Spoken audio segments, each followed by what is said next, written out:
Welcome to the Flore, fantasy and sci-fi lore. We are about to return to D&D and Baldur's Gate and all of that. So, if you haven't heard The Forgotten Realms, The Wizard's Coast.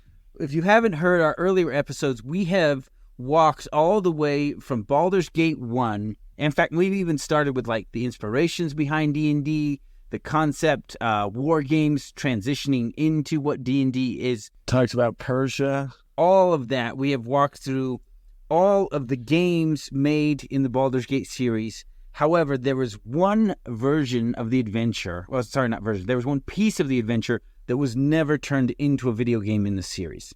And that is the descent into Avernus. The only way to play this final piece of the story from Baldur's Gate 2 all the way to Baldur's Gate 3 is in the tabletop. So we're going to take you through that story and through that lore. So if that is what you're looking for, this is the episode for you. If you're missing the back pieces, you want to go get them, grab them. Probably the easiest way is on our website on the D&D Baldur's Gate page, and you can just go through all the episodes in order leading you up here. Roll the intro.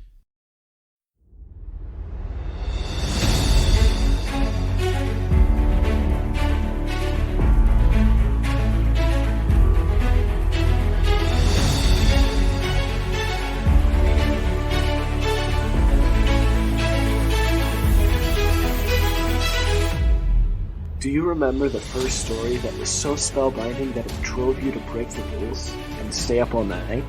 To keep reading, keep listening, keep playing? So good you forgot your life and lived there?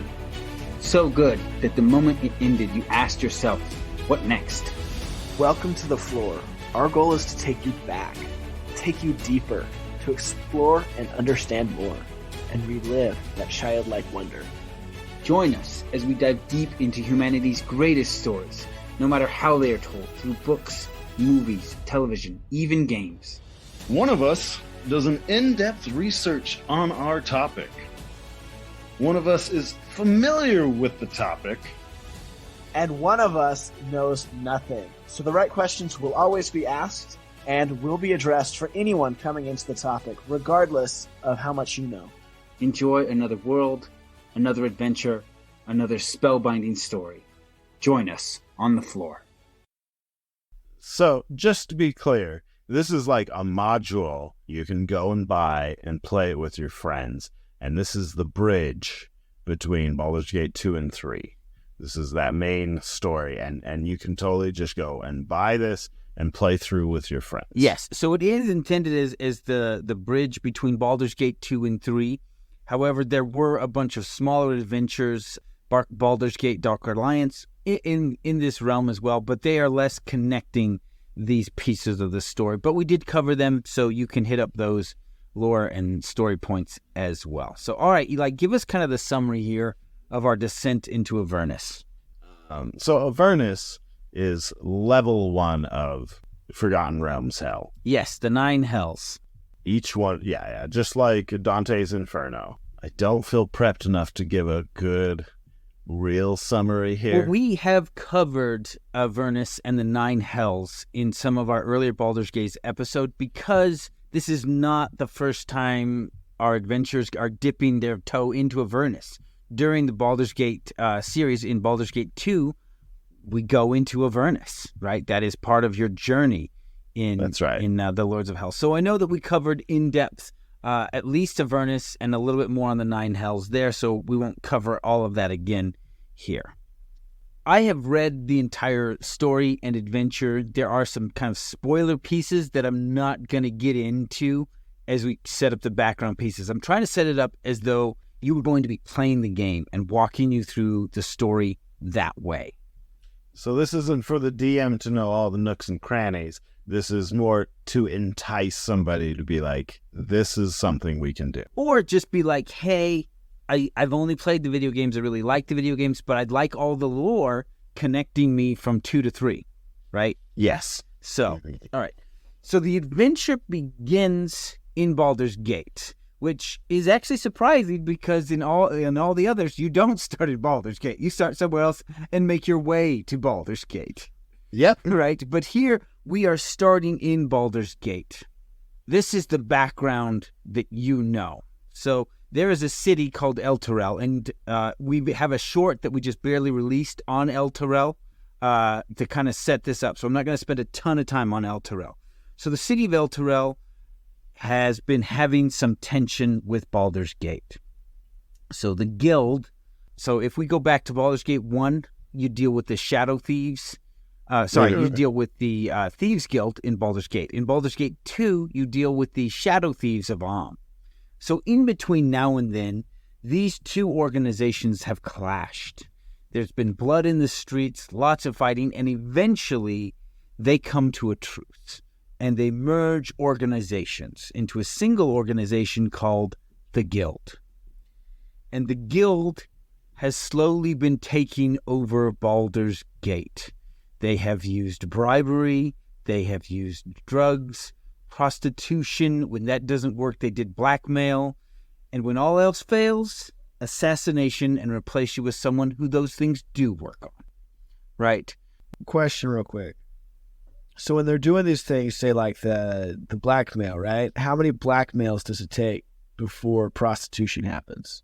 Like, was there an exchange rate? It's like 5 strikes and you're out, or was it just like we do it once? Your prostitution comes first, and then you blackmail. Yeah.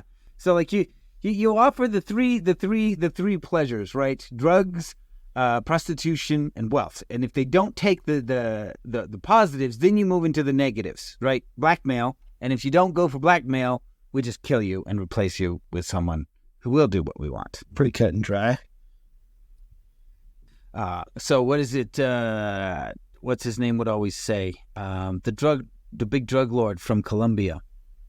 Which one? Medellin. What's his name? The one they made the show about? Yeah.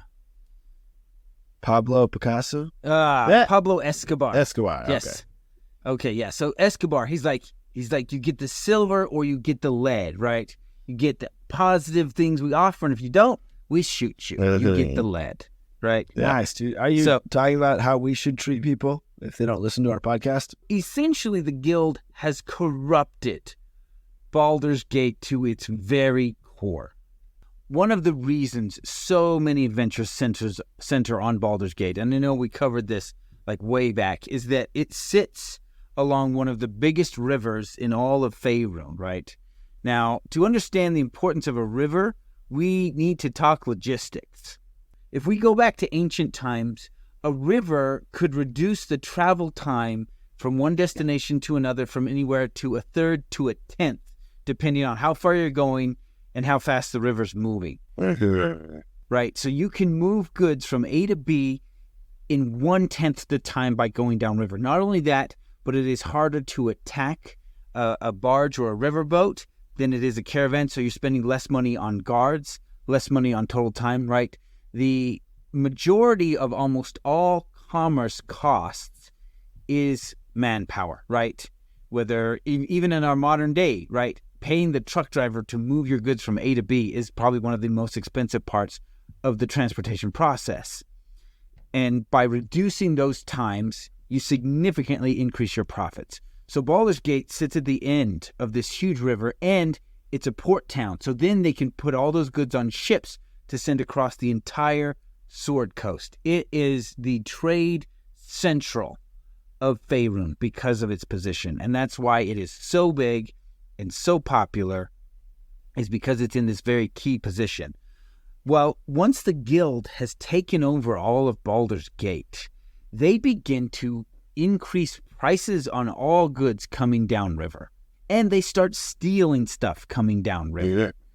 And in so doing, they begin to upset some of the other cities that are sending their goods through Baldur's Gate.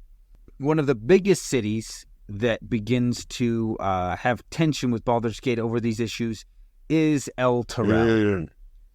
And as tensions begin to rise, the Grand Duke, who is the head of the Baldur's Gate government, goes to speak with the head of Elturel to try and resolve some of these issues. Okay. So that event happens. 10 days later, people begin coming from Elturel and the surrounding Elturgard area, claiming that the city is gone. And so there are just refugees from everywhere coming, saying it's gone. Just one day disappeared, the whole city. And everyone in it. And everyone in it. So the Silver Flame, who are the guard of Baldur's Gate, we covered them pretty in depth in earlier things. So I will just mention some of the transitions from the Flaming Fist we meet. Sorry, not the Silver Flame, the Flaming Fist. So I thought you said that wrong. Yeah. So the Flaming Fist, you meet them in Baldur's Gate 1, you meet them in Baldur's Gate 2, you meet them in Baldur's Gate 3, right? This is the guard of the city of Baldur's Gate. What's the difference between the two? The Silver Flame is a religious order in Eberron, and the Flaming Fist is the city guard of Baldur's Gate. Like the same thing. One of the big things that has happened from Baldur's Gate 2 to 3 is that the Grand Duke of Baldur's Gate currently is also the head of the Flaming Fist. So when he disappears, not only is the leader of the political environment of Baldur's Gate gone, the leader of the city guard is also gone, and it descends into chaos, right? With all the corruption that has happened into the city, most people consider the city guard little more than thugs. They enforce the laws, but pretty much any time anyone breaks any law in Baldur's Gate, the Flaming Fist just show up and beat everyone they see into a pulp. Right? Like, that is what the city guard has become. Be like, he stole my goods. And the next thing, the thief and the shop owner are just bloody heaps on the ground. Be like, don't break the laws in our city. Right? Like, this is not great. Broadsword to take out a Splinter. Yeah, it's Lim. Yeah. It's what, they just club everybody. Mm-hmm. And with that the case, a lot of people, are reluctant to report crime to the Flaming Fist because they know it's just a beatdown for everyone involved. Well, now that these thugs no longer have a leader, they are just rampant. So as these refugees begin showing up, after the numbers start to get really big, they start to worry, do we have enough supplies in the city to feed this many people? They seal the gates. No one in, no one out. Oh. Among the refugees who have been coming into Baldur's Gate, there are some Hellrider paladins. This is an important story in understanding everything that's kind of come in this adventure. And so we will go into the Hellrider paladins after this break. All right.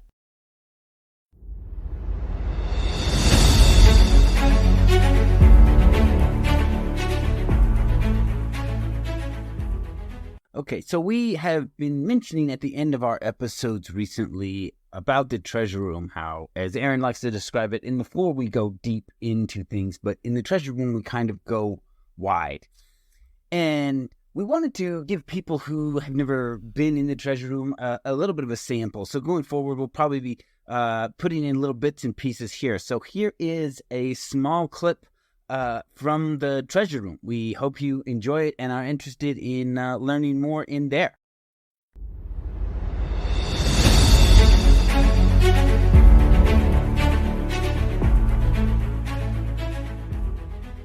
If this is going where I think it is, this is really cool. So she has the same powers that she gets from him, but she also has the powers of like a paladin or celestial being. So, but she has to constantly control him and keep him contained, otherwise he'll break out and destroy the universe. I feel like this is like the righteous version of the warlock, right? Like a warlock makes a deal with a demon, but whereas these paladins, they like trap a demon. Yeah, and in so doing, gain their powers, but they also like have to deal with like constantly guarding the prison that they like carry garbage. On like a you're jewel. a loser, nobody loves you. Yeah, just like a demon telling you you're awful, and he'll eat you and it's like, destroy you. This is the burden and price of my paladin powers. I think that's so.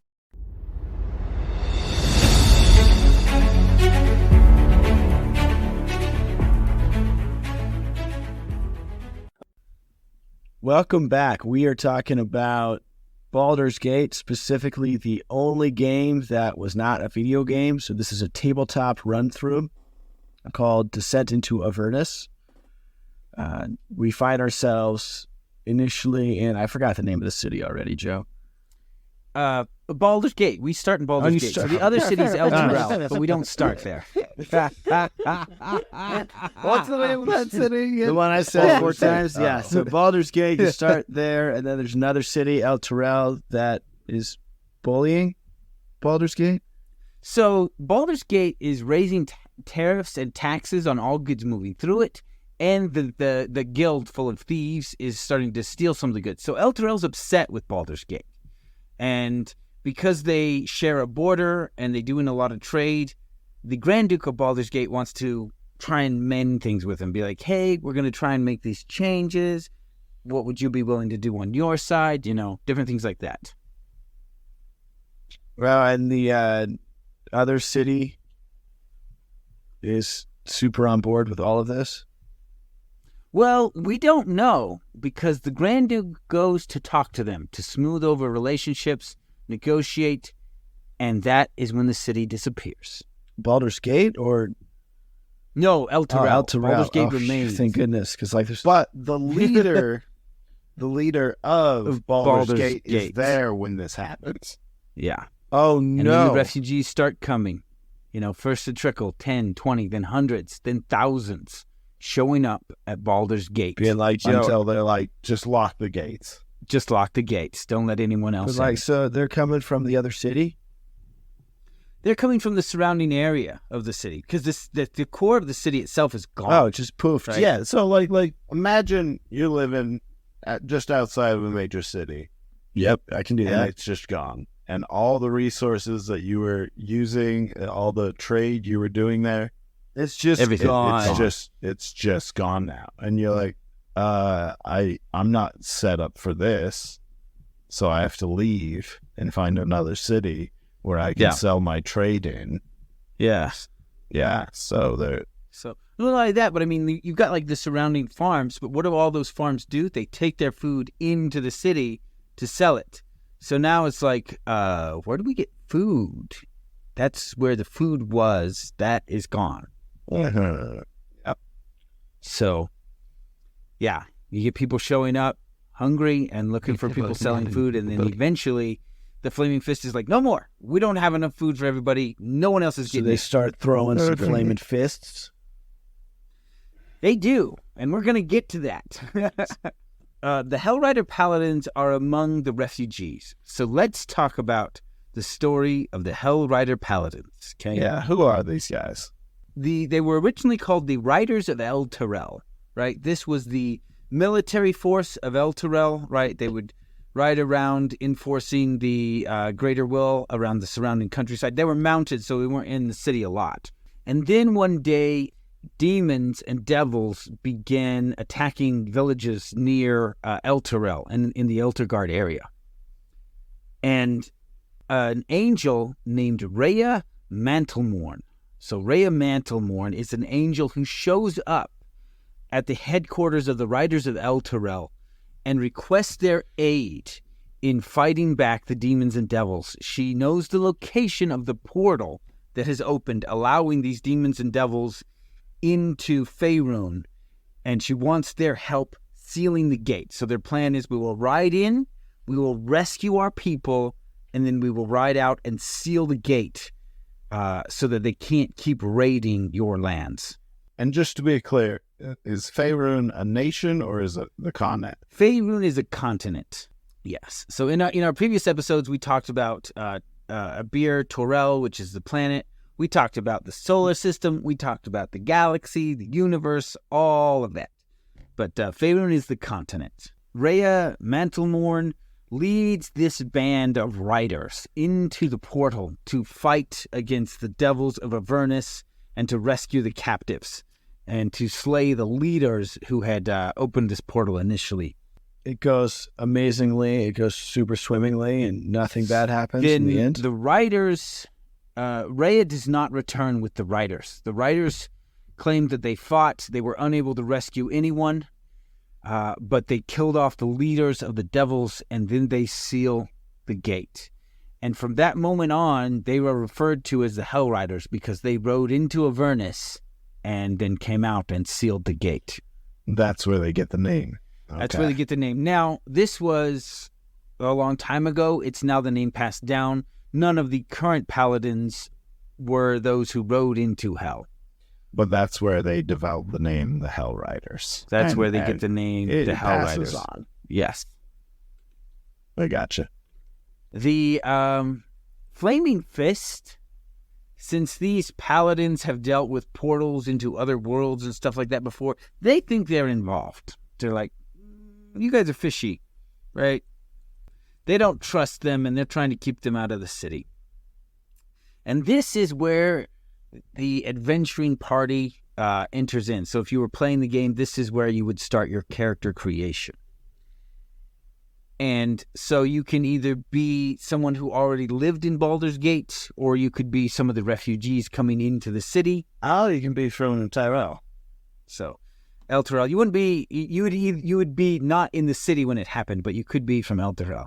Right. Yes. And I so don't know it'd be- if your DM's cool enough, they might let you be in the city. I just like have a brain fog or something.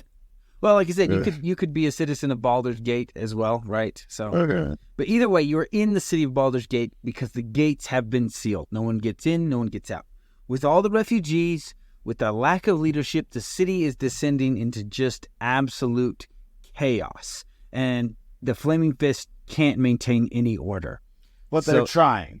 There's bloody people every day. Right. So they grab you and many others. They force you to your knees, and they put a sword to your throat, and they tell you you can serve the Flaming Fist or you can die here. And so most people who start the game in the campaign pick death.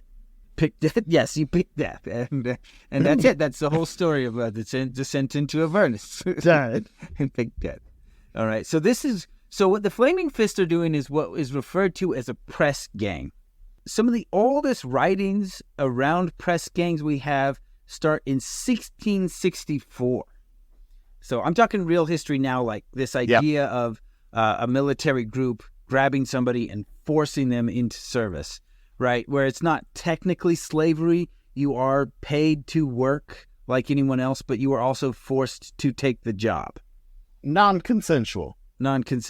Now, all historical records and documentation of press gangs involve sailing. It was started by the British Navy, and the reason this would work so well with sailing is once you were forced onto the ship and it had set sail, you couldn't leave. It's like either you work and you get food, or you don't work and you starve, and we'll probably just throw you overboard, right? And so that is what made the press gang effective during this time period, is because you were trapped on the ocean.